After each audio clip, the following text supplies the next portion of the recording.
Lovely to see everybody. Hi, Kiki. No, that's not Kiki. That's Tashin giving me a little clap. Fab. So we are live streaming all around the land. Let me just go and get myself. I think I made myself. I'm sorry we're late. Um, that's no good, is it? So I'm very excited. Maybe I put it just in my little thing I made. Oh, here we go. Oh, yes, I've got a nice little. This is an amazing thing, people, called Kamana. I cannot recommend this enough, folk. Kamana. It's mesquite coffee alternative and it is just flipping delicious. It tastes like chocolate. Has no, if anyone's, oh, let's make sure the chat's open so you can share you my discount code. I actually don't have one, but let's make sure the chat's open. Can I become host, Lester? Can you make me a host? Unless maybe I can work it out myself. Hold on. Oh, I can. Hold on. Oh no, you have to make. Yeah. Okay, and then that allows me to enable waiting room turned off. Everyone can message each other. Amazing. So, yes, I am very excited to share people with you all some part one of deep learning and neural networks. How cool is that? Very, very excited. It's so much fun to think about it from first principles together. So yes, we're going to still somehow keep this to under an hour because it's only going to get us to right on the edge of hidden layers. So we will cover today training data, great. Weights, great. Activations, great. Matrices, great. Neurons in a node, neurons in a neural network. So nodes in a neural network, neurons in a neural network. So we'll cover all of those. I think we can do all of that today. So we'll cover today. Oh, fuck, that's hot. Sorry, I need to swear. That was very hot. Oh, that was. It's weird. It heats the. Oh no! Oh no! Did it damage my beautiful? No.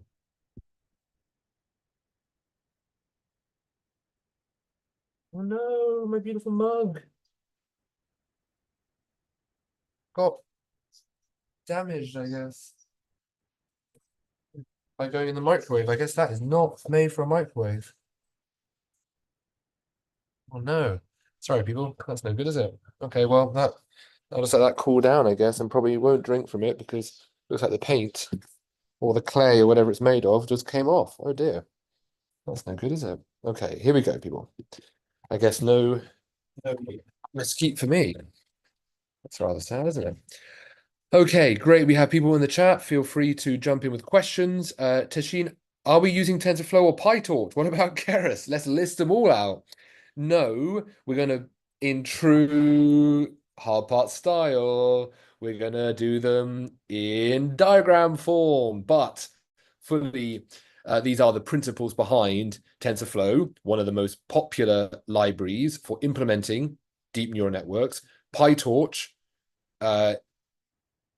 similarly so, and also the foundation behind Uber's Pyro, which is their internal deep learning toolkit platform, and also Tesla's autopilot uses PyTorch, and it's particularly optimized for tensor computing, which is a key piece of the deep neural network puzzle. And then Keras, a very intuitive interface for using neural networks. But we're not going to be using those in this, but we'll go through the foundational principles. All right, here we go, people. So let's close up our other stuff and dive in. Let me just close my other messages.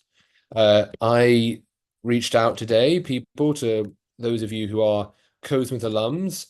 and have heard me talk about how hard it is to apply. And sorry if I seem a bit tired, because I've been in front of my computer for the last 12 hours. Maybe some of you have heard me talk about how difficult it is to network. It's intimidating, it's scary, it's hard to follow up. So I reached out to my grad school, the institute that I got my fellowship or scholarship from, to give them to ask, can I give a talk to students on some topic or other. And I had to do a follow-up. They didn't respond. I said politely following up, and they did respond. And I had the call today with the director of the organization. And so it pays people to reach out. They were very, very lovely. And so I felt very brave, and it is scary. And so for any of you who are Codesmith alums or even just engineers in the job search, it is, I know how scary it is, but also how impactful it is. So anyway, enough of that. Here we go. So those who are in the Codesmith world, great. Those who are not, this is sponsored by Codesmith, which is a coding immersive, a bit different to the other ones, not least that it has a pretty heavy ML AI component to it, now built into the program, an additional 25% longer unit. We have 25% more units now that are focused on the mental models behind large language models, behind GPTs. We have a preparatory material to get into the program that focuses on machine learning, and then you will be able to build open source tools in the program that use, I guess, AI tooling. And we're seeing more and more grads get those kind of jobs that are at the intersection of software engineering and AI, or software engineering and data, and then also some conventional software engineering jobs. So I won't dwell today, I don't think, on any of those pieces. These are the three pillars that make Codesmith work. Teaching style that is fairly foundations driven, but do it with the most contemporary tech and with a great community of people. And that should help put people in software engineering leadership who are the right mentality. And I guess I would say the right people. And that if you don't have people who are representative of society as a whole in tech leadership, then you miss out as a society. So all good stuff. There's the academic team. And there's me and my lovely nephew and my four wonderful sisters. And let's go. Oh my goodness, here we go, people. So what are we going to cover today? What is it to capture stuff that we might see, for example, or hear complex things in a computer? We're then going to cover how you would represent complex things in a computer. I kind of just said that one. And then we're going to analyze how would you go about recognizing those things, let's say images in a computer. How could a computer ever go about recognizing images? It knows how to recognize a single key entry, say typing the number 7, but how do you bloody recognize an image? What even is an image in a computer? We see it through our eyes in the complete image, but what's actually happening in the computer? I guess sort of what's happening in our brains when we see that image. We'll see that even if we were to write rules to analyze and recognize images, it's going to get pretty hard pretty fast. We might want to, or we're definitely going to try and find an alternative way. And when we do so, it might prove rather effective at allowing us to recognize images. What is it to say recognize? Give it a label, classify it. But shoot, my goodness, we're going to quickly realize that our single layer network might not be enough and have to introduce hidden layers, weight optimization, something known as gradient descent, a profound breakthrough known as backpropagation,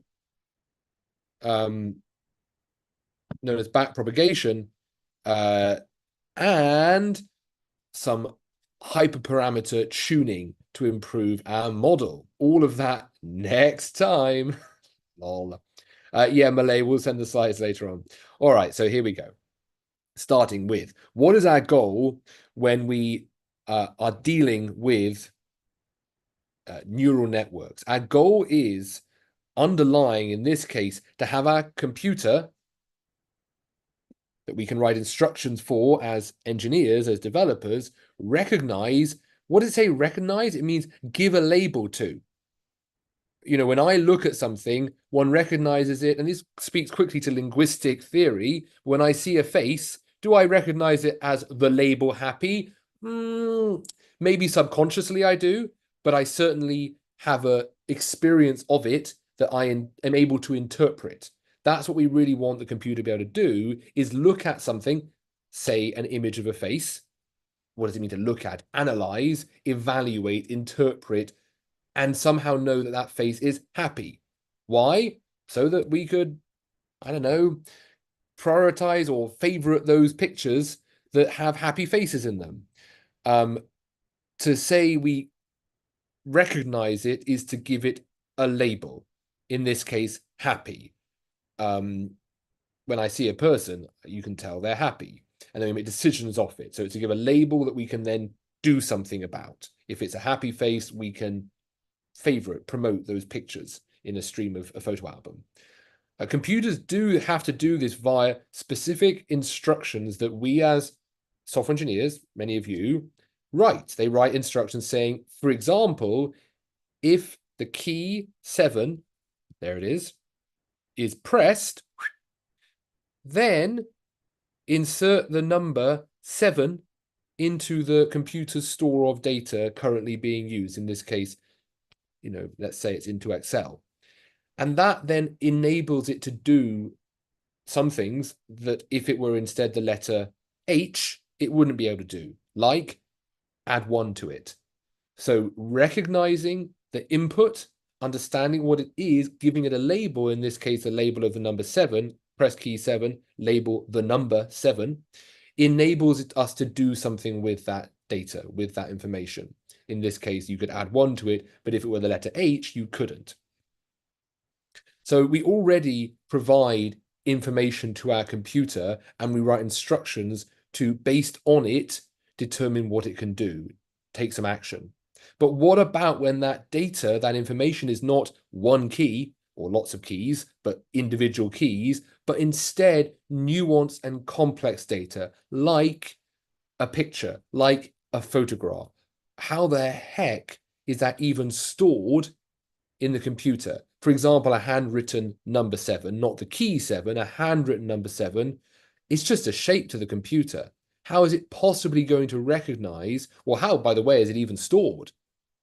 Well, let's see. Step 1 in all machine learning, neural networks, deep learning work is understanding how to even represent in a computer the information we want to analyze, figure out what it is, and make decisions off it. So to recognize our handwritten number, the number 7, it has to be in the computer, digital. It has to be data. So we have to store our handwritten 7, or an image of a happy face, as a grid of numbers. It's all it ever is when it comes to images.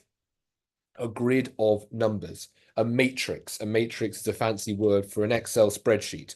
This is literally from an Excel spreadsheet or Google Sheet. A grid of numbers, where the high numbers, I'm just keeping it simple, 1s, represent a dark area. There you go. There's our 7 on the handwritten 7 on the screen, represented in a super compressed, as in this case, 1, 2, 3, 4, 5 by 1, 2, 3, 4, 5, 5 by 5 grid, 5 by 5 matrix. You know, in practice, for it to be a smooth handwritten image, it might be 50 by 50 pixels, maybe much more, maybe 1,000 by 1,000, probably not for a single digit, right?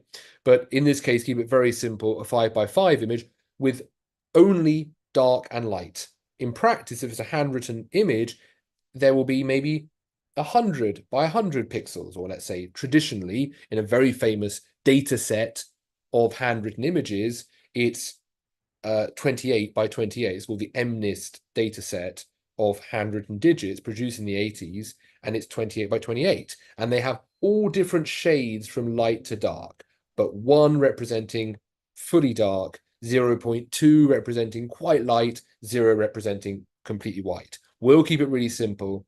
It's 5 by 5, and the 1 represents dark, and the 0 represents light. In fact, everything in our computer has to be stored in some format like this. But if we can use this, oh, here's our happy face. I've simplified our happy face to 1, 0, 1, 0, 0, 0, 1, 0, 1, 1, 1, 1. This ain't binary by me, it's technically, literally, but we're not writing, well, no, it's literally a binary, 1 or 0, but we're not here capturing, binary, which is a way of on-off in transistors in electronics, and therefore under the hood of computers, capturing all data. All data can be built up from those ones and zeros. We're not doing that here. This could very easily be 0.90, 0.9, 0, 0, 0, 0.9, 0, 0.8, 0.8, 0.8. Yeah, it's just light and shade. And that one represents a happy face, and that's a 3 by 4 grid.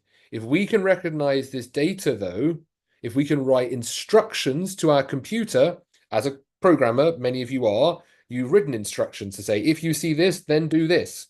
Well, we could say, if you see this shape of ones and zeros capturing these pixels, then promote this image in the photo album because the user wants to see all their favorite images with a smile, with happy. We can start to interpret, use data of more complex things like images to improve the experience of the user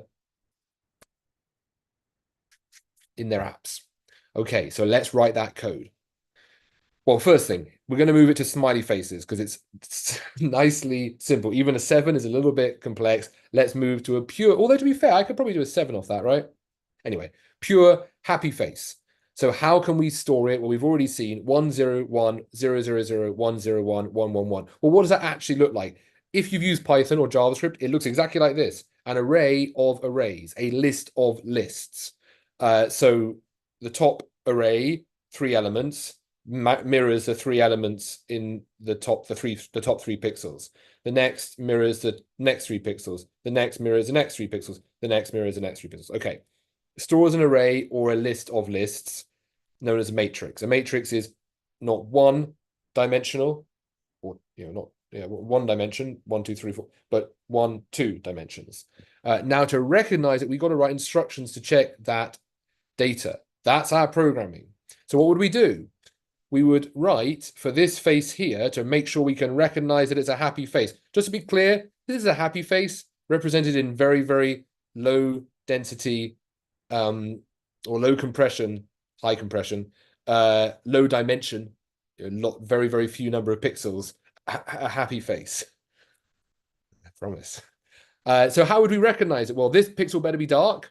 If face position 0, array 0 of the first, that's array 0. There it is. At position 0 is 1. And if face array 0 at position 0, 1, 2, for those of you who haven't done this before, arrays, lists are 0 index. That means the first item is at position 0, then 1, then 2. So this is the tooth item. It better also be 1. And then all the way down to the position array 0, array 1, array 2. There it is. And check position 0 is 1 as well. If that one and this one and this one and this one and this one are all 1, that is dark, then we have a happy face. We can build our iPhone face recognition, promote the pictures with the happy faces. We're done. Yay. Unfortunately, there's lots of possible faces. And often we're dealing with super high definition faces, 1,000 pixels by 1,000 pixels. With combinations of pixels, light and shade, that we may not even think about until we see them. You don't know exactly what angle they're going to be at, and we can't write instructions to recognize every one of them. Our prescriptive or deterministic, look at that pixel, yep, that pixel, yep, that pixel, yep, that, it ain't gonna work. You've got our happy face here, sad face here, but in fact, even this happy face could in fact be 1, 1, 1, 0, 1, and still be a good representation of that happy face. We need a better way. So introducing weights.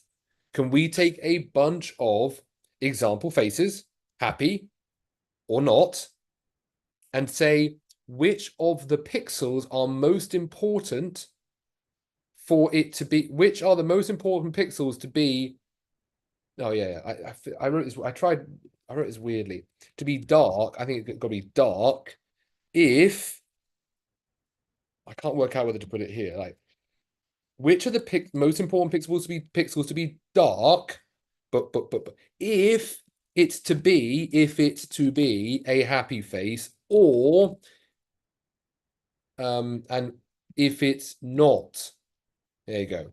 So yeah, can we take a bunch of example faces? Here we've only got two for now, which are happy. We know this one's happy just by eyeballing it.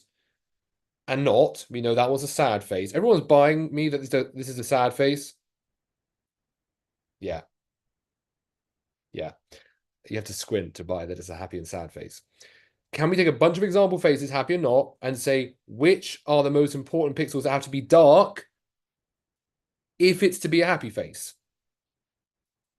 Anyone want to put in the chat the array position? Oh, it's there on the screen. Bloody hell. Okay. Gone. Anyone want to put in the chat what's the array position, subposition that is most important to be dark for it to be a happy face, at least with our current data set, which, by the way, known as training data. We've got two pieces in our training data. And which pixel needs to be dark to most, at least for our current training set, our current data, be dark for it not to be a happy face? Let's have a look in the chat.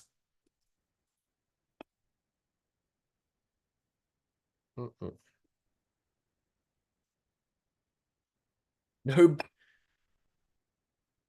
Winston says, well, the top row of pixels don't matter. The second row of pixels don't matter. They're the same for both. Our pixels in A, James says, array position 3, number 1. Yeah, James, that is for, yeah, perfect. Okay, good stuff. Well done, James. And well done, Nesta. Good stuff, Nesta.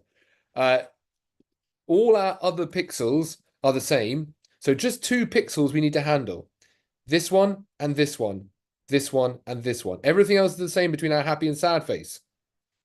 In fact, face at position at row 3, 0, 1, 2, 3, and column 1, I hate to say, it's 0 column, 1 column, 2 column, 100% importance, it's dark for this to be a happy face. This pixel here must be dark for it to be a happy face. Because if you look at the shape of the face, everything else is the same, right? This pixel, this pixel, this pixel, this pixel, this pixel, this pixel, this pixel. Oh, not this one. This pixel, this pixel, this pixel, this pixel, this pixel. The one that needs to be 100% importance for it being a happy face, that it's a dark pixel, is this pixel here. And what's the absolute most important pixel for it not to be a happy face, to be dark? It's this pixel here. The one that makes it a sad face, and certainly not a happy face.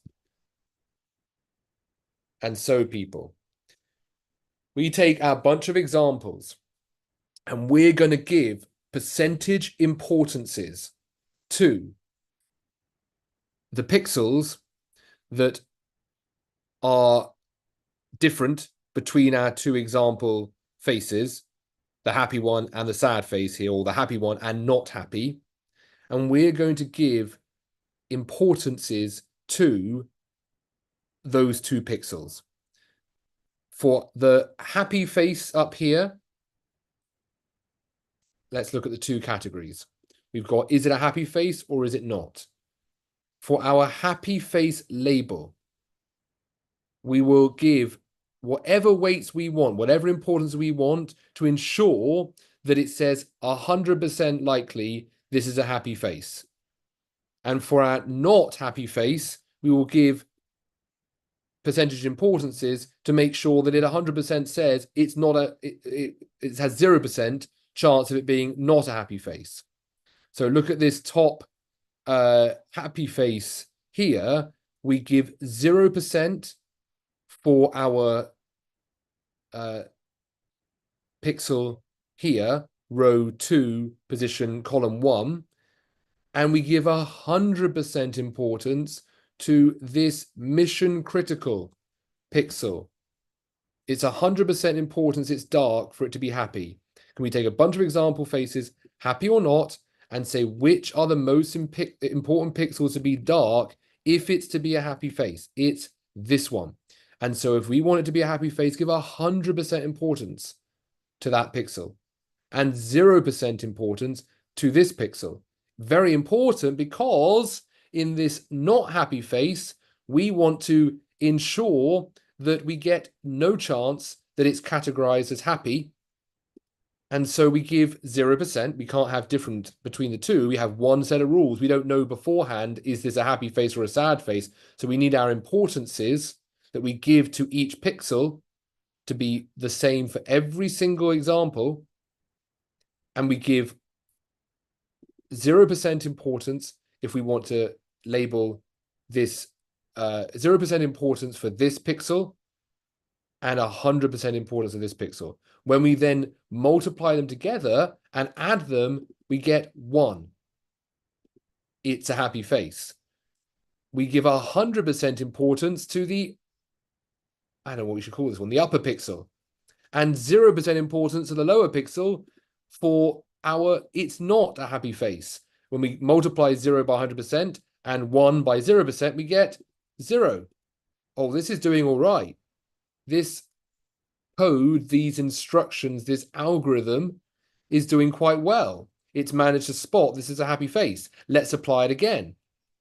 Instead, this time to a not happy face. We know it's not a happy face, but the computer doesn't. We need one rule. We can't have multiple ways of checking. One rule, one set of weights, one set of importances, and we apply it again. We apply 0% to the upper pixel, and 0 by 1 is 0. We apply 100% importance to the lower pixel. If it were dark, as in this first example, it would go, hey, it's a happy face.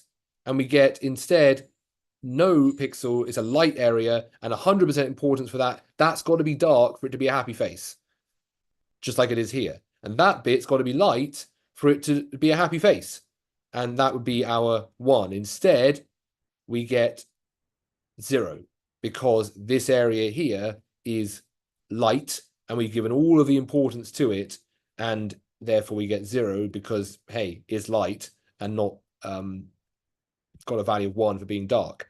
And then on the, is it not a happy face? Well, flipping heck, we give 100% importance to the thing that matters for that, which is this pixel, and 0% importance for the lower pixel, which if it were dark would be indicative it's a happy face. And look at that, 100 by 1 is 1, 0 by 0 is, and we get not.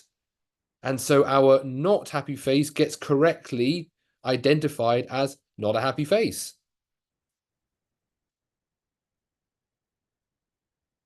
We want a one simple rule for our computer to run to assess any of our images of happy or not happy faces in our data set. In this case, we only have 2 to work with, and it works 100% of the time. It looks at the top image and says, there's only, we kept it simple, only 2 pixels we worry about. It looks at the upper pixel and says, we've got one rule, which is give 100% importance to the lower pixel for happy, give 100% importance to the upper pixel for not.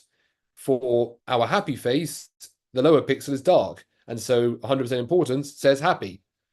For our second image that is not a happy face, we give 100% importance to the lower pixel, but the lower pixel ain't bright. It's not got any pen on it. It's not got any drawing on it. It's 0, and so it comes no chance of it being happy. We give 100% importance to the upper pixel for not happy, as we did here, which gave us nothing because there was nothing in the top pixel. And in this case, we successfully categorize it as not happy. We have our first functioning, very, very, very, very minimal neural network. That is a stretch to call it a neural network. We have our first functioning evaluative network that is ascribing importance to our key pixels, only 2 of them here, to determine is this a happy picture or not. It works for both of our examples. We have a single input layer and a single output layer, and we have weights. This is what's known in a neural network as an input layer.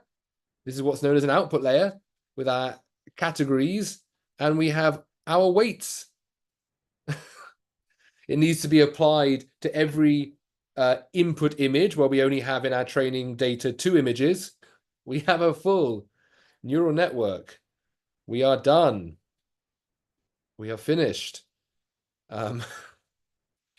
However, unfortunately, this is a very, very overly tightly defined neural network that I think would be a stretch to even call one, and would make terrible predictions. Well, let's see. Let's look at some other faces. We have even more faces.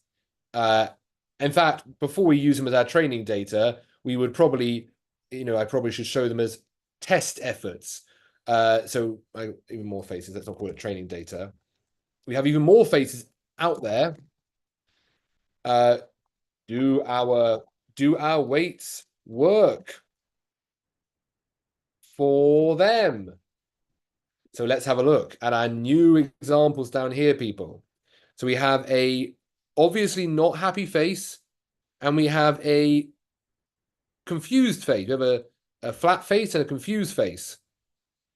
But, God damn it, looking at our one simple rule, our weights, on which we can only have one because the computer doesn't know beforehand if it's a happy face, a sad face, or whatever type of face it is. So it has to have one set of weights, one set of importances it gives to each pixel. And we've kept it very simple. The only pixels we have that we're evaluating, that we're looking at, are these 2 upper and lower pixels in the middle. Let's try and apply our weights to this first image here, which we know is not a happy face. Let's try and apply. So we give 0% importance to the upper pixel. Okay, fine. So that's 0. And we give 100% importance to the lower pixel. Uh-oh. It gives us happy 1. What about not? Well, we give 100% importance to the upper pixel and 0% to the lower pixel, which is 0 by 1 and 100 by 0. Not happy is 0. Uh-oh. This one's predicting that it's happy. That don't look happy to me. Let's try it here. This one's definitely not happy. It's befuddled. So let's give 0% to the upper pixel. Okay, 100% to the lower pixel gives a total of happy 1, but maybe not also high as well. 100% to the upper pixel, that's 0. 100% by 0 is 0. 0% by 1 is also 0, so not also 0. So both of these, according to our model, fancy word for its for our set of weights, the importance we give to each pixel, our model for our new faces says they're both happy, but they ain't happy. They're neutral and slightly quizzical. They're not happy. Well, so what we can do is we can add weights and importances to other pixels. This one here and this one here clearly matter too, and clearly this one here and this one here matter for us to determine on a more general set of examples. This is a terrible model, a terrible predictor. Can we make a better one? And then continue to do what we did here, which is add up all the what's called weighted values. So some product, we can add up. Sorry, there's a fly in here, moth in here. Add up all of our weighted values for more of these pixels. It will improve our matching. But actually, for this example here, there's no set of weights or importances we can give to each of the individual pixels that will successfully classify even this set of faces as either happy or not happy. And we add a few more, it won't work. It seems to matter that the pixels are next to each other, that there are subshapes. For example, this, I want to give, actually, I should have another example in here. Let me give you another example here as well. There we go. How professional of me.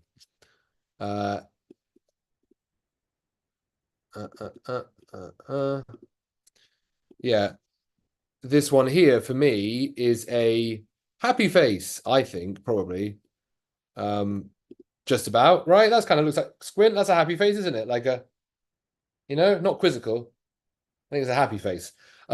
Between all of these, we're not going to be able to come up with importances or weights that actually work for all of our examples, because it's going to matter that the pixels are adjacent to each other. Our weights don't capture that. They capture each individual pixel. They don't capture that they're adjacent to each other. They don't capture clusters or sub-shapes. So what could we do? Well, next time, hey, people, I put this talk off last week after being back to back. So, hey, at least we got through the first part here. Next time, our neural network is going to go deeper. We're going to add a hidden layer. That's the very next slide to improve our neural network's performance. We have an input layer, an output layer, and we have weights. We're going to add a hidden layer to improve our neural network's performance and enable it to see, recognize sub-patterns. We're going to optimize the importance that we give to each pixel. Right now, it's very, very minimal. The way to recognize happy is that this pixel here must be dark 100% of the time. It's therefore happy. And for it to be not happy, this pixel here, the upper one, must be dark 100% of the time. It worked for our tiny training data set. It won't work, as we saw, if we were to expand and test this on anything beyond a very basic set of examples. In fact, just probably these two, and a few others might work. So we're going to need to add a hidden layer, optimize the weights, tweaking how important each pixel is for recognizing happy or not, and even subshapes. How important it is for subshapes, how important each pixel is, and how important subshapes within the image are for each pixel, for an image to be recognized as happy or not. We're then going to use a technique called gradient descent that will automate how we go about picking the optimal weights, importances for each pixel or subshapes that maximizes how well our model predicts other faces as happy or not. We're then going to tweak any weight importance given not only to pixels but to subshapes within the image efficiently, using a technique that is crucial, using the chain rule of calculus known as backpropagation. And then we'll test our neural network and use a validation set to improve what's called hyperparameters. That's all in next session. Maybe this won't be in a future session, actually. But we'll hit all of these in the next session. And we'll reiterate all of these pieces as well to make them a little bit clearer and better, basically, probably. But we have already seen, people, and again, I can probably reiterate these things more. We have already seen here an input and an output layer of a neural network. The associated weights ascribe to each of the neurons or each of the edges of our neural network. That's the connections, the importance given to each input pixel in the input layer in determining our output value, in this case, happy or not.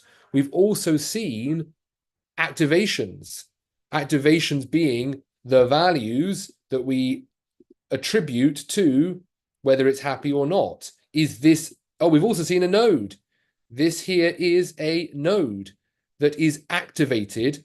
This is one that is not. This is one that is not, and this is one that is. Right now, it is extremely narrowly defined, but very quickly we could add in a broader set of, hold on, there's some shouts outside. Whoops, the window is open and that was a lot louder than I thought. Hold on. Sorry. We could also add, as we said, more weights for more pixels to help make this prediction work for a broader range of faces. But even that's not going to be enough. We will need to add an additional layer that starts to capture the adjacency, how different pixels relate to each other. An additional hidden layer that starts to capture those relationships between different pixels. And then we will need to optimize, and it will get beyond our ability. We will be able to see it in our example, but beyond even this most basic example, which will again extend in the next session, we will struggle to visually determine what the right importances would be. Here, we're able to see it easily. With another layer, we'll just about be able to tweak it. But to make that more generalizable, we'll need to use something called gradient descent with the help of backpropagation. And that'll allow us to build a predictor, a model, a set of instructions, a set of weights that allows us to look at a far broader range of images and determine if it's happy or not.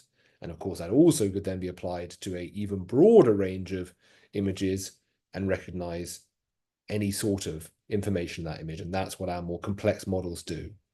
Okay, people. That for now, people, is part one. I very much appreciated sharing it with you. More to come.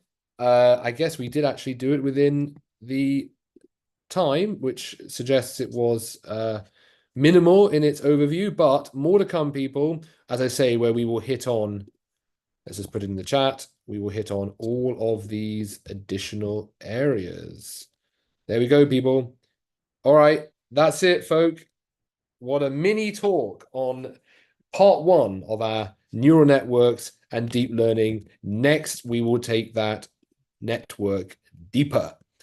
That's it, people. Enjoy the rest of your day, all of you, and I will see you all probably next week for part two, by which we will have all those key obscure terms in neural networks fairly well established for ourselves. Good stuff, people.